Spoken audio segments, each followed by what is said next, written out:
The road past the millet fields lay mostly unused now, weathered into a cracked seam of dust and scattered stone. By late afternoon, the wind had softened, brushing across the dry grasses in brief shivers. Insects drifted low, and the sky pressed down with the still weight of fading heat. A man walked alone, a folded cloth tucked beneath his arm, heading nowhere urgent. His boots found the older path without needing direction. It was a familiar way, a shortcut between old farms, and it usually held nothing but footprints and wind. But just past the curve where the trail dipped into a shallow hollow, something interrupted the rhythm. A shape lay across the dust, dark and sunken, too still for comfort.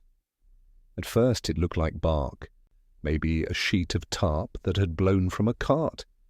But as he neared, the edges shifted, not fully, just enough to ripple the surface. A trembling twitch beneath skin. The ribs lifted, then dropped again. And then a paw, thin as bone, wrapped in fabric, scraped weakly forward.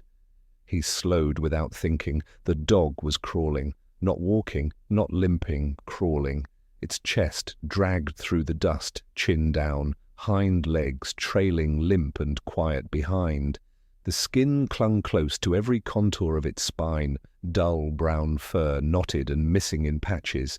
Its tail did not move, but its eyes lifted, barely, and locked on the man as he stepped closer. No bark came, no growl. Just the laboured wheeze of breath through a dry mouth and the faint creak of elbow against gravel. The man stopped a few feet away and crouched low, careful not to speak or stretch too fast. The dog's ears twitched once, its body tensed, though there was no strength left for retreat. Still it tried to rise, only the front half, and collapsed again. Dust lifted around it like a breath held too long. From the side of his bag, the man pulled a cloth-wrapped bundle and untied it. Inside, a shallow bowl and a folded flask of water. He poured with slow hands, letting the stream hit the metal softly. Then he placed the bowl just within reach and stepped back. The dog's eyes shifted down, then back to him. For a moment, it didn't move. The world held still, the grasses, the insects, the dust swirls under the bowl.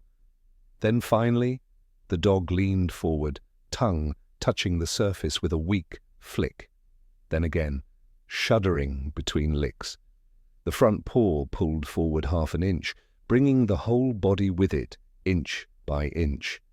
It was a long time before it stopped. The man didn't move. He waited until the dog's breath evened slightly, until the bowl was empty, but the ribs still quivered. Then he took off his outer shirt, folding it into a pad, and placed it gently beside the animal. A little closer this time. He didn't reach. He simply waited. The dog rested its head on the earth beside the cloth, but didn't touch it. Only the eyes moved now, glassy, rimmed with red, watching. There were old marks along its back, scratches healed wrong. The pads on its feet were cracked deep and red, the nails overgrown. One shoulder bore a fresh wound, not deep, but angry with infection. The fur around it was stiff with dried pus. A smell hung faintly in the air, bitter and warm. He murmured something low, just a few words, not for comfort exactly, more like acknowledgement. Then he backed a little farther off, knelt beside a cluster of dry roots and sat. Twilight crept in with long fingers. Cricket started early. The man shifted only once to refill the bowl.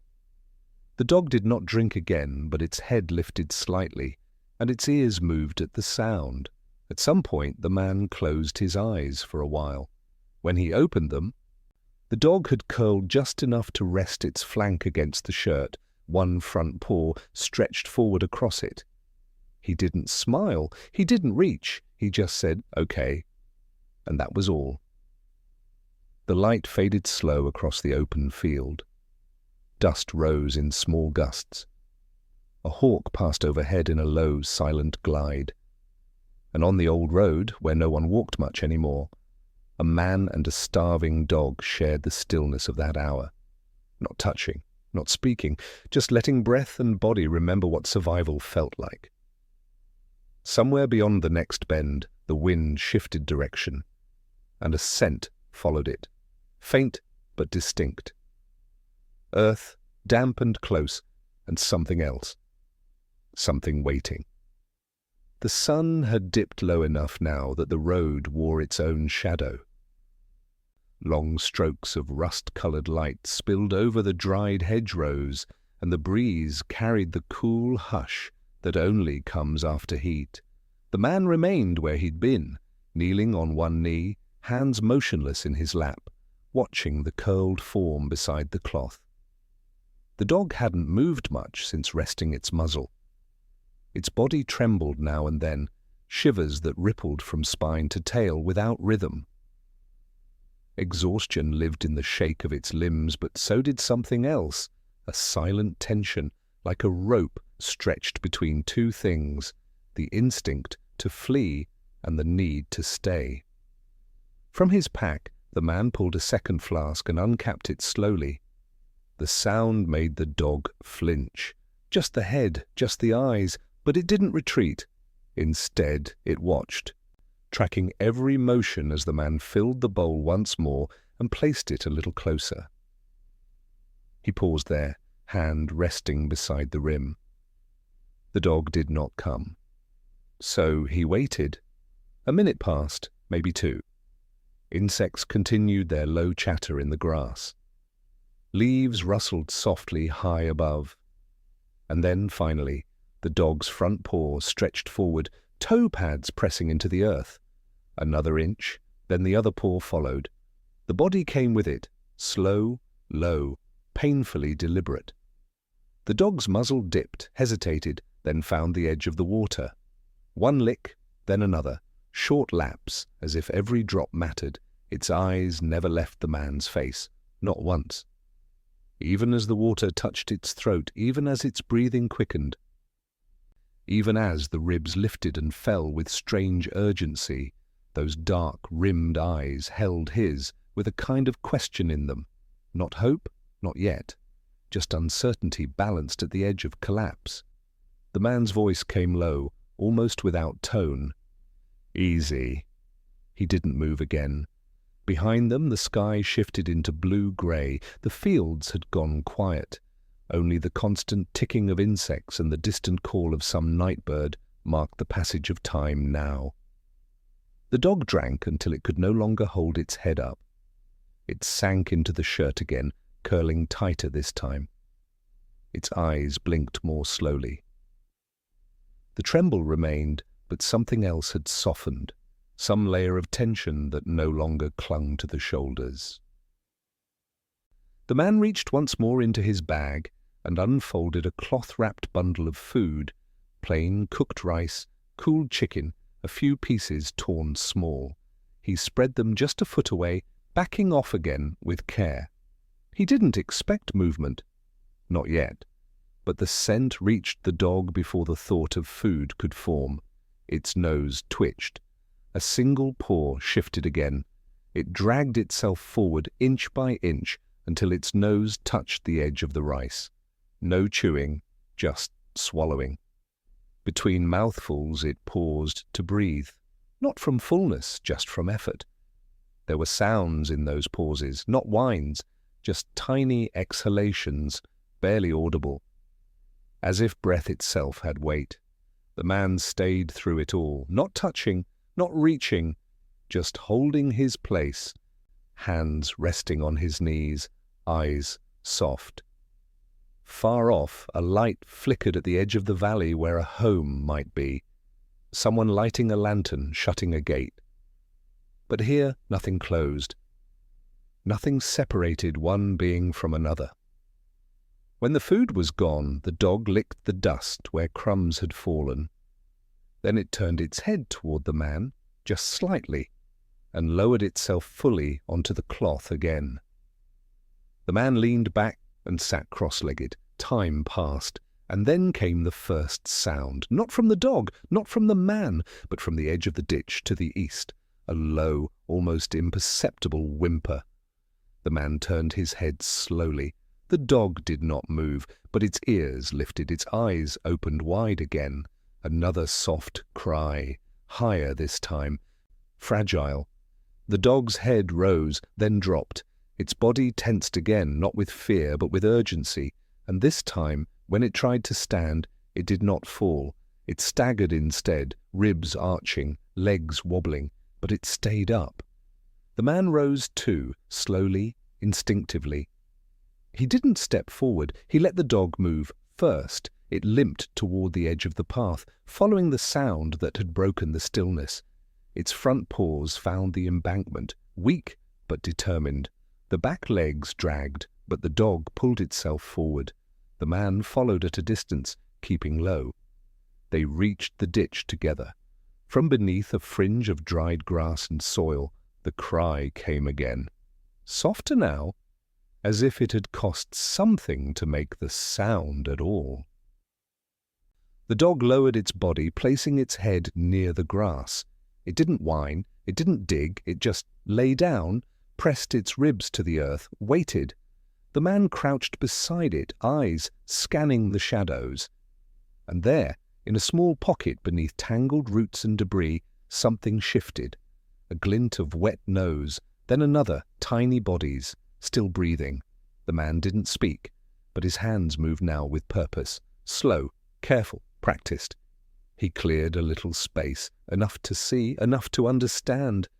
The dog, starving, broken, barely alive, had not crawled toward help for itself. It had come to bring help for others, and that changed everything. The man sat beside the ditch, not to plan, not to rescue, not yet, just to be there. To witness the moment trust had begun, to hold it, for now, like water in his hands. The night had passed without fire, without shelter, without words. The man had wrapped his spare blanket loosely around the curve of the ditch, forming a shallow cradle near where the soil broke into dry roots and faded leaves. The dog had curled there again, its body curved between the earth and the young that had waited for it. 3 tiny shapes, no larger than fistfuls of fur, their movements weak but steady.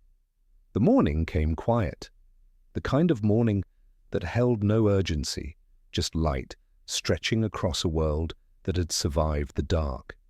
The man rose first. He stepped into the field with slow feet, his back aching from sleep stolen in short stretches. A narrow track led toward a rusted gate in the distance, an old boundary fence that once marked grazing lands, now overtaken by reeds and saplings. He moved along it, searching for what he wasn't sure. Maybe clean water, maybe shade, maybe a sign. Behind him the dog didn't stir, but when he returned, an hour later carrying 2 small bowls, a tattered towel, and a soft bundle of bread from a nearby farm, the dog was gone. The pups remained. All 3 curled tightly beneath the blanket, their chests rising like breath, trapped in folded cloth. The man froze, then scanned the path. A single trail led away, not far and not fast. Drag marks through the dust, paw prints fading along the edges. He followed them without calling out. His movements careful, eyes scanning the wind-bent grass. Then he saw him. Just beyond the ditch, in the gap between 2 low shrubs, the dog stood motionless. His back was arched.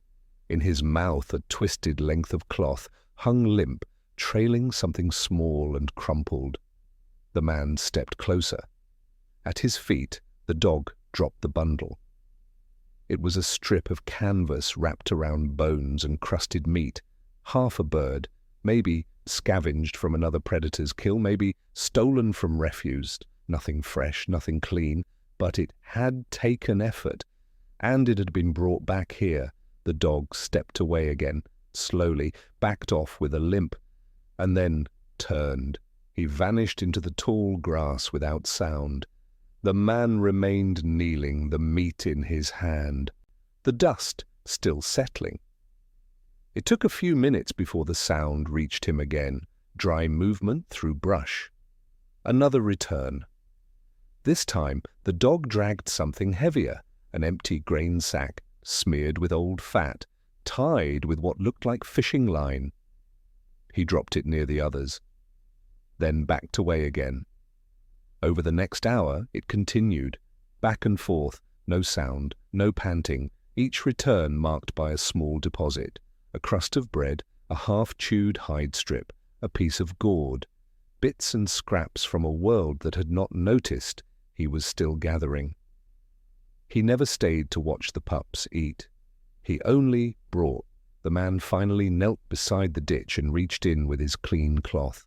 One by one he lifted the pups, feather-light, their fur patchy, eyes barely open, and placed them on the towel.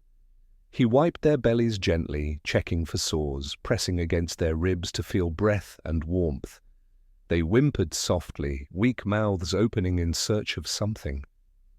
When the dog returned again, slower this time, carrying only a piece of dried grass twisted into a ball, he stopped at the edge and looked on. For the first time, the man reached out. Not to touch, just to show his empty palms, the cloth, the pups alive and tended, the water bowl nearby. The dog did not move. But he didn't turn away either. The light began to shift then. Afternoon thinned into evening. Crickets stirred beneath the fence line. Overhead, the sun passed into cloud, softening everything beneath it. The man laid the pups back into the blanket, closer this time. He placed the food carefully near their nest, arranged by the father's labor, not his own. He sat quietly beside the shallow ditch.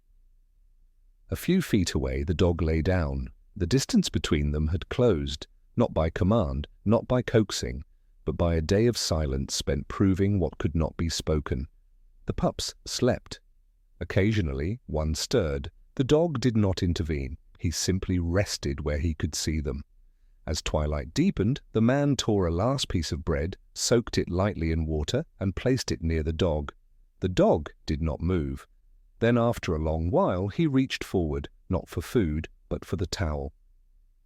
He touched it with his nose, pressed gently, then rested his head on the ground. The man watched until the stars began to show. He whispered just once, almost too quiet to hear. "You waited for them." And in that sentence, there was no praise, no question, just truth. Behind the brush, the field exhaled under wind, the pups slept, and a father, thin and fading but not broken, closed his eyes in the comfort of a day completed. Not alone, not any more. The morning broke gently, its arrival marked not by sun, but by the slow lifting of haze from the field. Moisture clung to every blade of dry grass, turning dust to damp earth beneath the man's boots. He crouched again at the rim of the ditch, a shallow hollow now softened with old blankets and spare cloth. The nest formed overnight into something safer than what came before. The three pups stirred as he lifted them one by one. Their movements were stronger now, still slow, still uncertain, but no longer the lifeless shifting of the day before. Their bellies rose and fell with more rhythm. One let out a soft sound, the kind made only by the very young, neither call nor cry, just life announcing itself. The man laid the pups into a shallow basin lined with fabric. He worked quietly, wiping at the corners of their mouths with a soft cloth, checking their limbs. They responded with small kicks, instinctive and clumsy, but present. And as he cleaned the bedding they had dirtied, he glanced toward the grass line where the dog had last lain. He wasn't there. The man paused, scanning the brush, listening. A low rustle came from beyond the embankment. Then silence. Then another faint shift, something softer than paws through leaves. He waited. From between two stones and a torn length of fencing, the dog reappeared. He was dragging something. Not food this time, not scraps. The bundle in his mouth looked like old rags at first, knotted fabric, damp with dew. But it moved slightly, a twitch, a jerk of something small curled within. The dog stopped short of the man's reach. Then gently he lowered the bundle. It gave a sound, thin, high-pitched, unfamiliar. The man stepped closer, not fast. One knee bent, then both. In the folds of damp cloth lay a kitten, tiny, trembling. Its fur was matted and patchy, a soft orange under the dirt. Eyes closed tight, the body too thin, the legs too weak to stretch. The man didn't speak. The dog, standing just beyond the edge of the nest, waited. Not watching the man, watching the pups. The man picked up the kitten carefully. It fit easily into his hand. Lighter than it should be, its head rolled slightly on its neck. Too weak to lift, but it breathed. That was enough. He carried it to the basin and made space. The pups had huddled near each other again. When the kitten was placed beside them, they shifted only slightly. One rolled, another twitched a paw. No rejection, no resistance. Warmth was warmth. The dog walked closer, nose low to the rim. He sniffed each pup. Then paused at the kitten. One breath, then another. And then, so gently he barely touched it, he nudged it forward with his nose, tucking it closer to the rest. He stepped back and lowered himself beside the basin. For the first time, he did not sleep curled in distance. He lay flat against the blanket, ribs touching the basin's edge, head resting near the smallest bodies he had brought here. The man sat beside them all. The kitten's breath grew steadier, though faint. The pups adjusted their position, unconcerned by the newcomer. In their stillness, they formed a curve, 4 soft shapes, each leaning into the next. Hours passed. The man brought warmed milk in a dropper, coaxing life into mouths too tired to seek it. He wet cloth with clean water and wiped the kitten's eyes where crust had formed a seal. He changed bedding, sat watch, listened.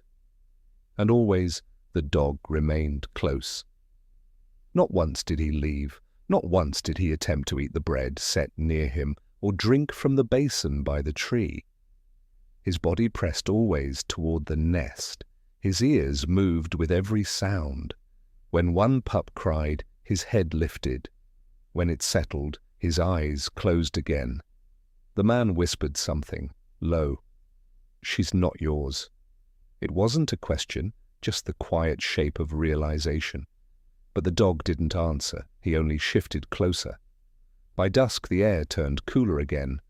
A wind carried the scent of damp soil and old hay. Birds moved across the field, low and slow. The man stood and stretched once, back stiff from crouching. The dog didn't lift his head. The kitten had begun to stir now, slightly stronger, its paws moving without control but with effort. It reached for something, heat, breath, presence, and found it. Its head came to rest against the belly of the largest pup. No one moved it. The dog reached out once more, not to adjust, not to reposition, just to place his paw softly against the edge of the basin. It rested there, not claiming, just steadying. And all around them the light faded into the hush of night, leaving behind only the shapes of bodies close together, no longer cold, no longer alone, and the quiet understanding that this dog had not only saved what was his, but had made space for something that wasn't. The days that followed were slow and full of small mercies. Each morning began the same. The man arriving early stepped soft through the grass, carrying clean cloths, warmed milk, and a shallow basin of broth. He'd crouch by the nest with quiet hands and steady rhythm, feeding one by one, cleaning gently, whispering nothings that weren't meant to be heard, so much as felt. The pups had changed. They no longer slept in that still, desperate way. Their limbs moved now with uncertain strength, paws pressing into the blanket as they tried to lift themselves. Their eyes, though still cloudy, blinked more often. One had begun to make soft yips when touched, more sound than it had ever dared before, and the kitten, smallest of all, had found her place between them. She did not cry when moved. She did not resist the soft weight of her larger companions. She only curled tighter, fitting her small body into the heat they offered. And when the dog drew close, she reached her head upward, nuzzling blindly beneath his jaw. The dog, thinner now than ever before, despite rest, remained close. He no longer left at night. He slept with his back to the wind, curled tight beside the basin, waking with every sound. He did not eat unless the man insisted, and even then only once the pups were fed first. By the 5th morning, the man stood with a decision already formed in his chest. The weather had shifted, cooler now, more stable. The risk of chill was lower. The bodies in the nest had grown warmer on their own, not just from what he brought them, but from what had built between them. Breath, weight, closeness. It was time. He brought a wooden crate lined with wool and straw. He placed it in the sun and let it warm. Then, one by one, he lifted the pups into it. They squirmed gently, adjusting, their sounds muffled by the soft bedding. The kitten was last. He carried her in both hands, even though she weighed almost nothing. He tucked her between the others, and she settled instantly, as if her bones remembered the space. The dog stood a few feet away, watching without motion. The man didn't call him. He didn't leash or lead. He only picked up the crate and began to walk.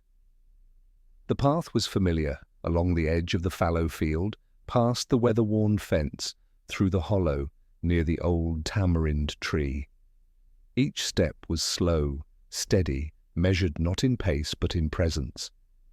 At first, there was only the sound of his boots, the crate shifting with the rhythm of his stride. Then came the second sound. Pause. Dragging slightly at first, then finding their balance. The dog had risen, and though his gait was stiff, each step followed with purpose. He walked beside the man, not close enough to touch, but never too far behind. They passed the spot where it had all begun, the patch of road where ribs had lifted weakly in the dust, where a bowl of water had been placed with hope and stillness. The man slowed, the dog stopped too. The wind moved gently through the grass. Somewhere in the distance, a dove called twice, soft and deep. The man crouched beside the crate and removed his coat. From the inner pocket, he pulled a scarf, clean, faded blue, worn soft with years of use. He lifted the kitten and wrapped her gently, securing her against the dog's chest with a quiet patience. Then he stepped back. The dog didn't flinch. She nestled into the crook between his forelegs and shoulder, barely shifting, her tiny head resting against the hollow of his neck. The dog looked down once, then forward again. Together they walked the last stretch. The shelter came into view just beyond the hill, a low building nestled against trees, smoke rising from its chimney, a figure sweeping quietly near the gate. It wasn't a place for cages. It was quiet, open, small. Built by hands that understood that rescue wasn't a transaction, it was a promise, one that continued even after the story faded. The man stepped through the gate first. The woman greeted him without surprise. Her hands moved gently over the crate, checking the pups, lifting them to her chest one by one. She made no sound of shock, no exclamation, only a nod, a wordless agreement. Then she turned to the dog. He stood just beyond the gate, body low but not afraid. When she knelt and reached out, he didn't retreat. He allowed her fingers to brush the edge of the scarf, then the curve of the kitten's spine. He stayed still as she lifted the tiny body from him. Only after she had carried them all inside, one by one, did the man kneel. The dog came to him then, slowly, haltingly, and sat. For a while, neither moved. Then the man whispered, "He saved 6. No embellishment, just the truth. Behind them, the sun had begun its slow descent, casting a long, golden wash over the grasses. The wind lifted once more, warm now, bending stalks in a quiet rhythm that matched their breathing. The man stood. The dog remained seated, gaze fixed on the doorway. And somewhere beyond the silence, in the soft rustle of straw and the fragile twitch of newborn limbs, the smallest sounds of life continued. Not loud, not urgent, just present.